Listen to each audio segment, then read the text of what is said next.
Hello everyone, it's NADI and welcome back to another Mayhem and Makeup. As you beautiful people know, any tiff you may have, please cast it away because this is a channel of positive energy, okay? Thank you. Hold on, I've got to move something here. Is it over here? Yeah, wait a little bit there, I don't know. Oh, my cute little candle drips, how you doing today? I hope wherever you're at in the world, you are just having a great day so far. I myself am doing very good, and I'm so excited to be doing this again, like, oh my goodness. Anybody else surprised that I'm actually carrying a series through? Who am I? What have you done with NADI? No, but this really has been bringing me quite a lot of joy, and I'm having a fucking blast doing it, so really, thank you so much for being here. I'm trying to refine my groove on here and still play with makeup, and I think this is really helping me, so yay. Also, I'm very sorry if I seem a little bit down or off. I'm not down, but I did just kind of hang out with my friend, and I'm not gonna go into it, but I do just want to let you know, if you or anybody you know is experiencing abuse of any kind, please know that there is help. There are numbers you can call. There are people that you can reach out to. You are loved. You deserve happiness. You deserve positivity, and you deserve to be treated like the fucking queen that you are. Or king, doesn't fucking matter. Anyways, back to some love. Let's talk about murder. Okay, so today's episode is definitely kind of another murder mystery. Not everything on here is going to be murder mystery, but probably a lot of it will. I will say, I'm not here to glorify any kind of crime or murder or anything like that. This is still a channel of positivity and love. This is a house where we can escape reality for a little while. But I've really been wondering why so many people are intrigued by this type of content, like myself included. I'm fucking addicted. And I think it must be because a lot of us won't experience anything like what I'm going to be describing, anything like what Bailey says, which queen, love her. This is totally inspired by her. She deserves my credit. But a lot of people just won't go through anything like this. And it's like that little bit of unknown that I think really, really intrigues people. Also, we have some cheap Aldi's wanking owl. This is California Shiraz. I don't even like Shiraz. In fact, I don't even drink red wine, but I had this downstairs. Anyways, we need to get to the fucking story. I apologize for rambling. That's not what we're here for. If I offend anyone or say anything offensive, I really do apologize. Come for the story, stay for the sass. I do kind of want to try this though. I've always wanted to have like a sophisticated palate enough to drink red wine. Not saying that my $2.85 bottle of wine requires a sophisticated palate, but even that is still beyond me. Okay, so here we go. Like so many other videos this style, this really isn't going to be a huge focus on the makeup. I'm just going to kind of get ready and tell you the little tale. I will try my best to list everything that I use down in the description below. All right, so our story starts on a terrible day, September 11th, 2001. I can remember it like it was yesterday. I was in the 5th grade. We had the TVs on. It was just so bad. While New York and everyone with a television or a radio was dealing with the tragic shit that was going on and just the awfulness of what was happening, the stars of today's story, we'll call them, I don't know, the throuple. They really weren't a throuple, but we'll just say they were. They were driving up in Northern California, specifically in Yosemite Park. Scenery was breathtaking. I don't know if you've ever been there, but oh my god, they have beautiful waterfalls. They've got huge trees. Unfortunately, our little throuple who was driving weren't taking in any of the sights. They had other shit on their mind. And honestly, I think one of the throuple was so fucking sleepy that they couldn't even stay awake, but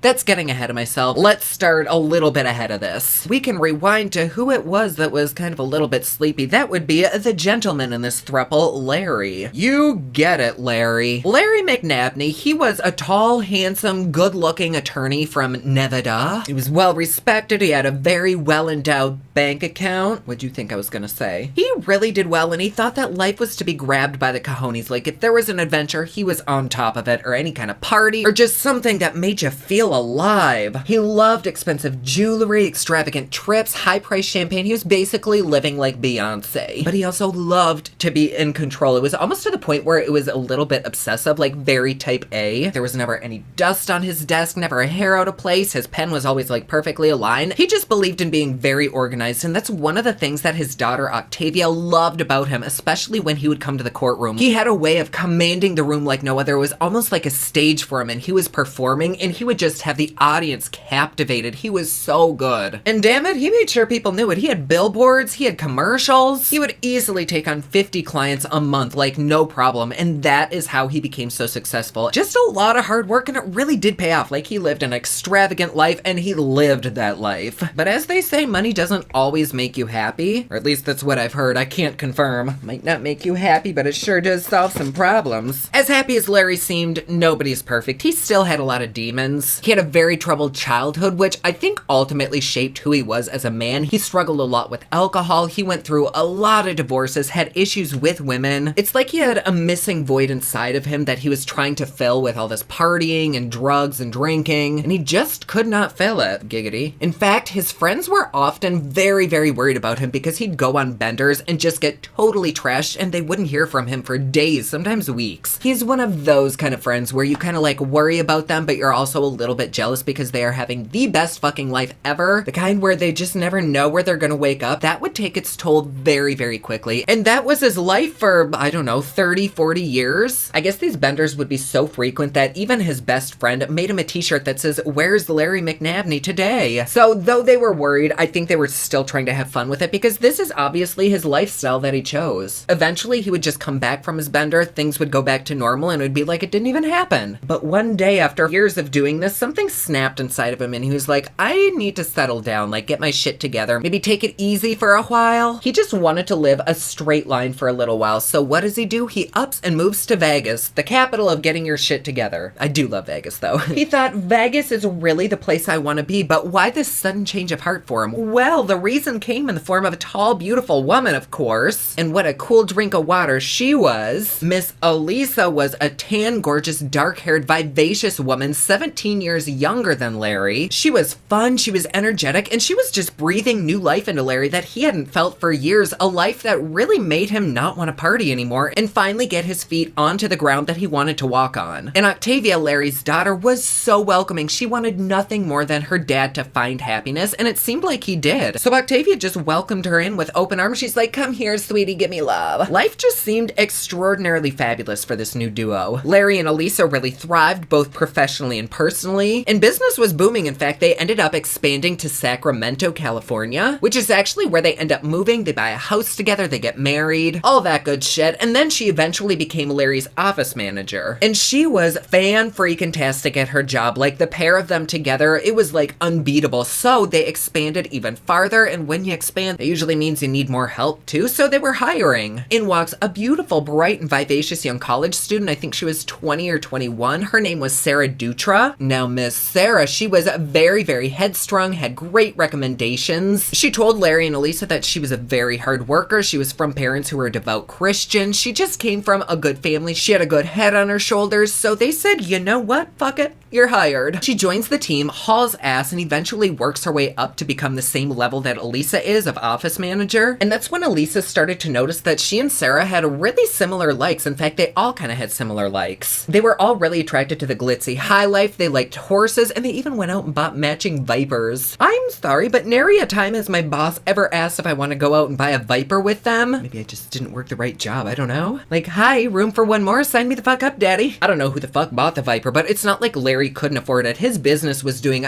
very, very well thanks to the help of Elisa and Sarah. Like, they were kicking ass. And because business was doing so well, he was kind of able to step back a little bit, pick up some hobbies, and I guess maybe taking some horse shows. I guess they all loved like showing horses or something. I don't really know much about horses, but they liked horses. They were doing such a good job at managing his business that he just felt like he didn't have to show up anymore, and he slipped into his partying ways, like his very old habits. It's almost like his appetite for adventure was so sporadic and extreme that when he wanted to take a bite, he took a big fucking bite. Like, no nibbles over here. He just wants the whole damn cake. He just could not live without a little bite of adventure. And even though they'd been married for 7 years, there must have been other benders during their relationship because he went on one and nobody seemed to bat an eyelash. His friends and family were like, oh, he's just being him again, not gonna think into it. However, on this bender in particular, the days started turning into weeks, and it was just starting to feel a little bit off with the people close to him. They weren't like super worried, but enough to know that something might not be right, but I can't really tell. well. So nobody really read into it. A little bit before this bender, Ginger Miller was hired at the firm. Both Elisa and Sarah were doing the managing and kind of keeping things afloat while he was gone, and they weren't certain what to tell people about his disappearance. It's not exactly the most professional thing. Ginger, who was hired as a secretary, was told to tell friends and family different things about where he was, like he was taking a skiing trip or golfing, or he was just somewhere where they couldn't get a hold of him, like on a plane, some kind of bullshit. If it was a client, she was told to tell them that he was busy working on their deposition or with another client. There was just a lot of shady, sketchy shit happening. Well, Larry's family starts to get a few whiffs of the bullshit that's happening because he missed Halloween, which was fine. He missed Thanksgiving, which, okay, but then Christmas, he didn't show up. The family was like, he is always here for Christmas. What the fuck is happening? This behavior was just very contrary to Larry. In fact, Octavia, his daughter, began to wonder, like, did something go wrong? Because he does work with a lot of clients and he does win a lot of cases, and if you win a case, that means you also might make an enemy on the other side. So did he get involved with something that maybe he shouldn't have? She didn't know. And Octavia was lucky enough to have a friend in law enforcement, so she gave them a ring. And he told Octavia there could be two different scenarios here. One, if he's in hiding, he's gonna be pissed that you found him because he's supposed to be hiding. And two, something did actually happen to him and he's in danger. Not really the most helpful advice, but you take what you can get. I don't think either of those situations really sat well in Octavia's mind, and she wasn't the only one to be suspicious. Back at the office, Ginger was beginning to hear things from coworkers, from clients, and excuses still being made on his behalf. Very suspicious, so cheers, suspicious. The way the office was going in his disappearance, it was not a cute look, so Ginger ends up, oh my god, oh, that made me salivate. Ginger just was not sure what to do, so she ended up writing a note and slipping it underneath a police officer's door. Obviously, detectives got the note, which raised all sorts of red flags. So who is the first person that they always look at? The spouse. They go to the office to find Elisa, and where the fuck did she go? I don't know, she's not here. Now, not only is Larry missing, but both Larry and Elisa are missing. Larry was gone for 5 months, almost half a year, and nobody thought to take any action until Ginger. Everyone seems to be fucking missing now. The office is completely abandoned. They were like, okay, well, let's start questioning employees. Let's start with Sarah because she seems to be pretty high up here. So they ask young Sarah to come in. She says, fine, yeah, no problem. She brings in her little tiny lap dog for comfort. Bless her. I would probably bring Ron in too if I were being questioned. Wouldn't I, Ron? Where is Ron? But she said that she and Elisa had become very, very close over the last few months. And she had witnessed Elisa becoming kind of erratic in his absence. Like when he left, Sarah just says she kind of went a little bit bonkers, broke down. Sarah pretty much confirmed exactly what Ginger told the police, that they were directed to give excuses for Larry. And Elisa was now really running the business. She would have to write checks in his name for 20, 30K. Like a lot of fucking money, but all with his signature. And Sarah figured that with all of these big ass checks that Elisa is writing, Elisa must just be trying to keep the business afloat. She didn't think anything was suspicious at all. Well, honey, I'll drink to that. But Sarah did keep emphasizing and saying there really isn't anything suspicious, and with Larry now gone, missing, who knows where the fuck he is, Elisa's just trying to live her life. So Elisa actually invited Sarah out to a horse event. She's like, well, if my husband's not here, I might as well still have fun. Elisa said she bought Sarah's ticket, like she was good to come the next day, but she told the officers, when I got to the airport, I was very confused because in fact the ticket wasn't purchased for me. And then when she tried to call Elisa, this came on.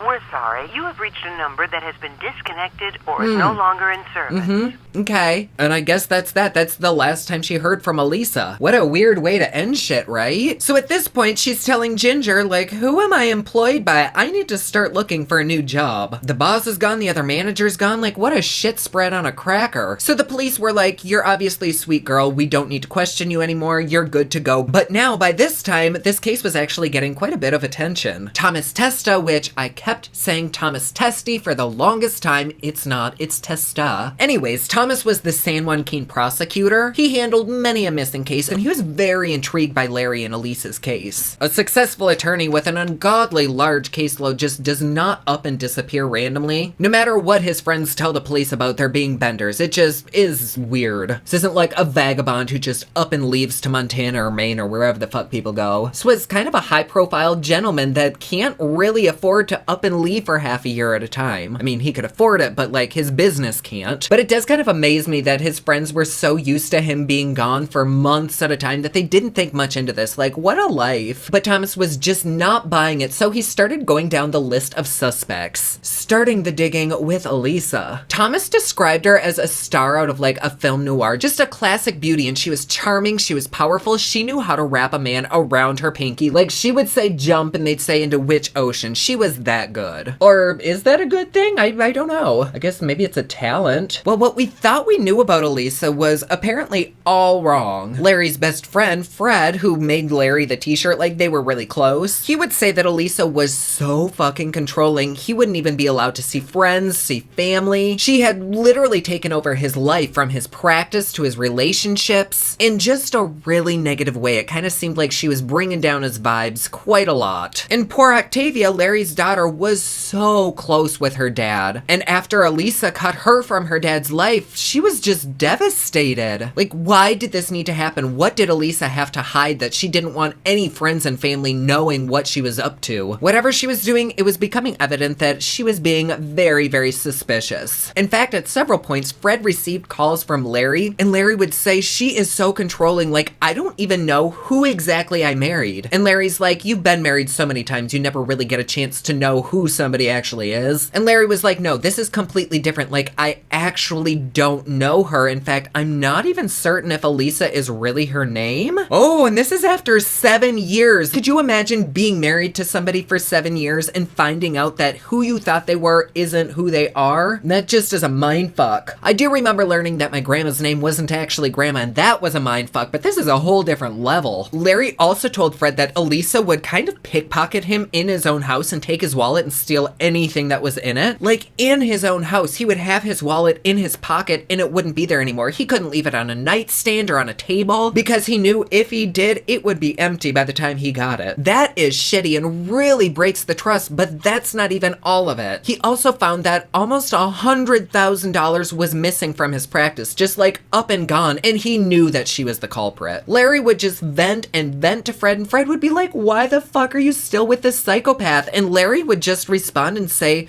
there's something about her that I can't not love. Like, she has some kind of a hold on me. And Fred was like, okay, well that hoo-ha must be fire, because I don't know what the fuck you mean about that, Larry. I mean, Larry wasn't new to divorce. He'd gone through it several times, but there was just something different about Elisa, and he didn't want a divorce for them. And Octavia even mentioned that it did seem as though Elisa had some kind of chain or hold on him. It was just unnatural. But Larry's suspicions about his wife that he confided in Fred turned out to be true. In fact, the woman that he thought he married was not the true woman that he married. She had a completely different life that he had no clue about. She had a past that included arrests for stolen property. She had credit card fraud and grand theft. She was basically a professional man-wooer and would use her abilities to con them. She was actually amazing at it. But was that all she was doing with Larry, just stringing him along for 7 fucking years just for what, $100,000? That does sound a little bit excessive, which even Fred agreed. Even though she is a professional con artist, that just doesn't make sense. Like, get the money and run, girl. Well, one sunny day in California, this missing persons case changed completely and got way more bizarre. A farm worker saw a huge ass flock of vultures circling this one spot in the vineyard, and then when they got closer, they saw something was sticking out of the ground. Never a good sign. The worker said, I don't know what this is. They called the police. Investigators made their way out, and the investigators thought this is probably just another dead animal, like it happens all the fucking time here. It's super common. It's a flat terrain. These vultures can see for fucking miles, so they probably have their eye on like a dead rat or something. So they come up and they see, no, this is not a rat or a possum or anything. This is a human leg just sticking right out of the ground. And the body attached must have been in very poor condition. I mean, this is out in the middle of the desert. It is hot. But I guess the body was so badly decomposed that the medical examiner had to use dental records to identify the body. Yeesh. And poor Olivia, oh my god, my heart just fucking breaks because they had to call her and she just said she broke the fuck down. She fell on the floor. She was shaking. She never swears, but she remembers just screaming in the phone like, fuck, just throwing the phone across the room. She said in her whole life she's never felt as much anguish as when she felt right then. And even when you watch interviews like 10, 15 years after this has happened, it is still really difficult to watch. Like, it chokes her the fuck up. I could imagine just being so close with your father, being daddy daddy's little girl, and the last time that you saw him was months and months ago, and that was the last time that you're ever gonna see him again. I can't even fathom how that feels. But now with her dad's case going from missing to now murder, it was a completely different approach. Like, police now really were on top of their shit, and they were starting an investigation hardcore. And people didn't really understand this case. Like, who would just take this man, kill him, leave him to rot in a vineyard? It didn't make sense. There were no signs of a stab wound, no foul play. And the medical examiner found something quite unusual. Can you guess what his cause of death was?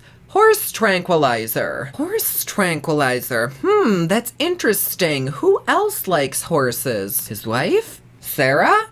I don't know, but even odder was the fact that he had been dead for quite a while before being put in the vineyard. Like, the body's decomposition rate didn't match his time of death, meaning Larry was preserved. And investigators thought, who the fuck has like a fridge or a freezer big enough to discreetly store this body in? You don't just walk into Arby's and be like, hey, can I store this in your walk-in freezer? Isn't that wild though that they can figure that out? Wow, science. People wanted answers though, especially Olivia, who is now waking up to hearing her father's voice calling her in her sleep. She was just waking up to the sound of him screaming her name, calling for help. And she was getting like a weird feeling. She kept thinking Elisa had something to do with it. Maybe she didn't work alone, but she is somehow involved. And police, in fact, still had their radar on Elisa. Even more so now that he was dead, like she's their prime suspect. But she's also still missing. How convenient. And it turns out she actually wasn't that difficult to track down. Police ended up finding the gorgeous woman who men seem to be voluntarily enslaved by in, of all places, the Sunshine State, Florida. By now she had a short haircut, a new name, and it's not like she was stupid. She had an IQ of, I think, 140. Like, she was a smart toaster strudel. And she was able to start a brand new life down there as a paralegal as if nothing had happened. Which, it kind of sounds like something she's done before. Police took her into custody. She broke down. She said her real name is Lauren, not Lauren, but Lauren Renee Sims. She's from Massachusetts, she's a mother of 2, and she was wanted in Florida for burglary and theft charges, so she fled. She's just been on the run for 9 fucking years. Damn, that's a long time. While on the run, she made her way to Vegas, which is where she met Larry, and then once she found out she'd be questioned about Larry, she fled.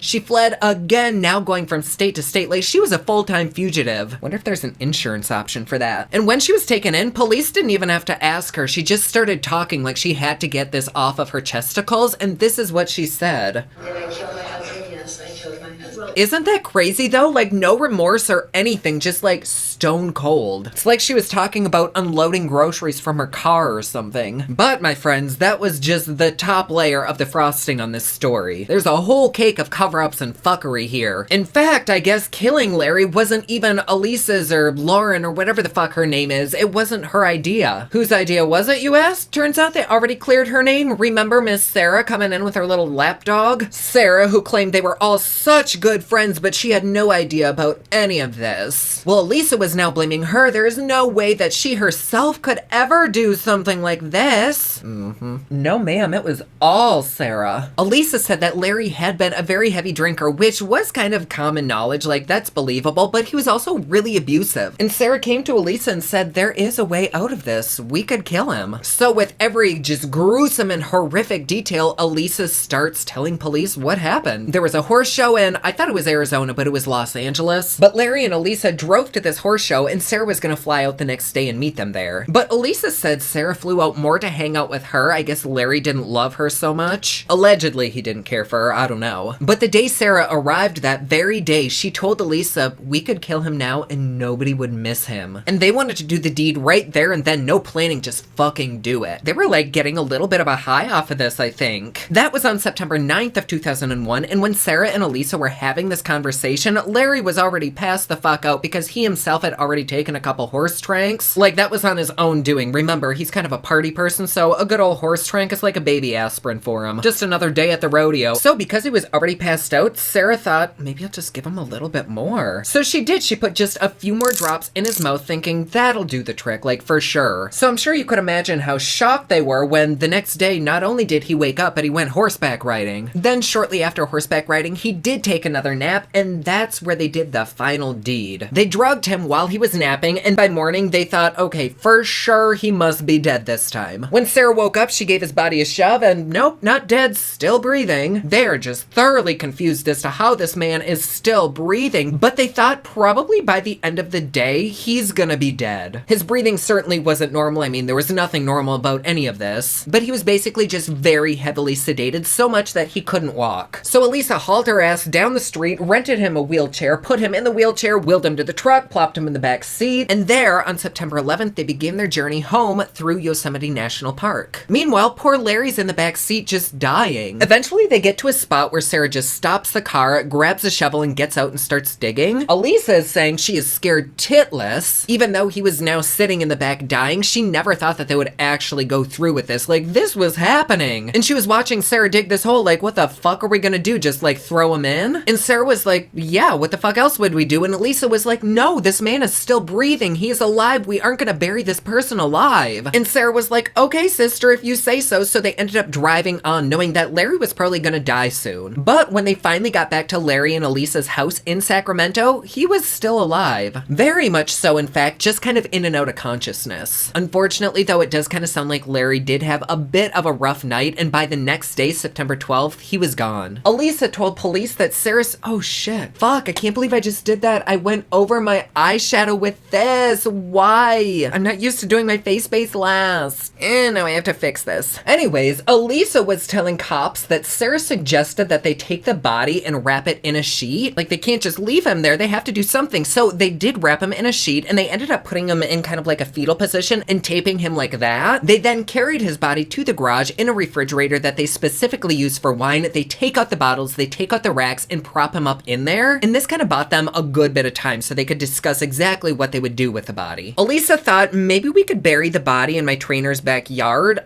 I don't know what the fuck kind of a trainer this is, but they seem very willing to help. That's hardcore dedication. They also talked about burning the body in the desert. That is definitely an option. But they just could not come to a mutual decision of what they were going to do with this body in their wine fridge. I have never been in that pickle, nor will I ever be, but I can tell you I probably wouldn't do what they did, which was leave his body in there for 3 months. 3 fucking months. They end up deciding to go to Vegas and take his body and bury it there. Maybe they thought whatever happens in Vegas stays in Vegas. Well, Miss Thing, Larry was a big guy. There was no way that they alone could carry his corpse. Elisa said somehow they took a tire and like wheeled it to the fridge, then put him on top of the wheel and like wheeled him out to their Jaguar. The Jaguar they bought with his money, mind you. But he's still in the fetal position. They put him in the trunk, put him on the side, close the trunk, and they are off. They've got Larry in the trunk, the dog's in the back seat, and they were basically just kind of making a road trip out of this. Weirdest road trip ever. As if shit hasn't already hit the fan, it was about to get way worse. They get to Vegas, but the ground is so fucking hard that they cannot dig in it. Sarah, who had been trying to dig, went back to the hotel and tells Elisa, I can't fucking dig. Meanwhile, Larry is in the car, which valet now has. Like, nothing is going right here. The car wasn't in their possession, and Vegas can get kind of warm, like somebody's gonna smell him. So the only choice they had was just to drive back to California. So the next day, Elisa finds a random ass vineyard, digs a hole in it, and dumps Larry's body in the hole, covers it up very poorly. And that's that about that, but who the fuck actually killed him? Well, according to Elisa, 1000% Sarah. I mean, they're both kind of fucked at this point, so why even lie? So shortly after, police haul Sarah's ass back in and they were like, look here, Missy, you need to start talking facts because your friend just ratted you out. But Sarah's story? Much different than Elisa's. And detectives told Sarah, they were like, do not defend Elisa here, do not defend anybody, even yourself, just tell the truth. And Sarah's like, bitch, hold the phone, Elisa's blaming me?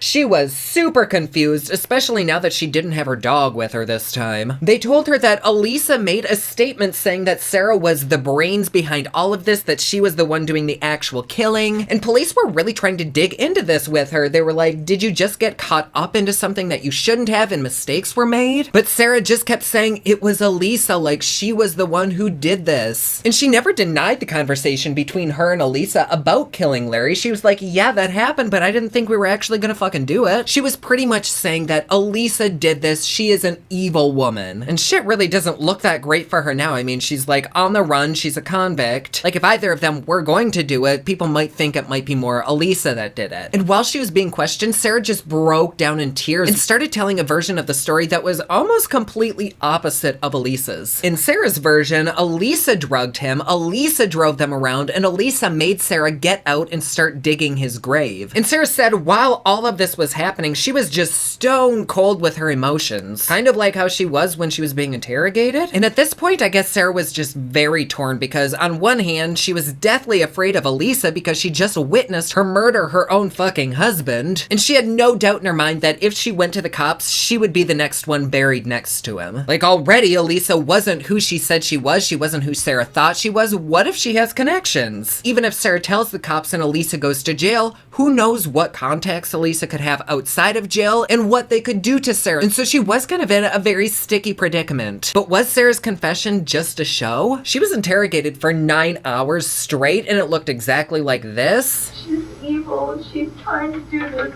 to pull me down with her because she's been jealous of me. I know she has. She's an evil person. Anyone who can kill her husband is evil. To get out and grab the shovel and go check that ground. I said, God, I don't want to get out.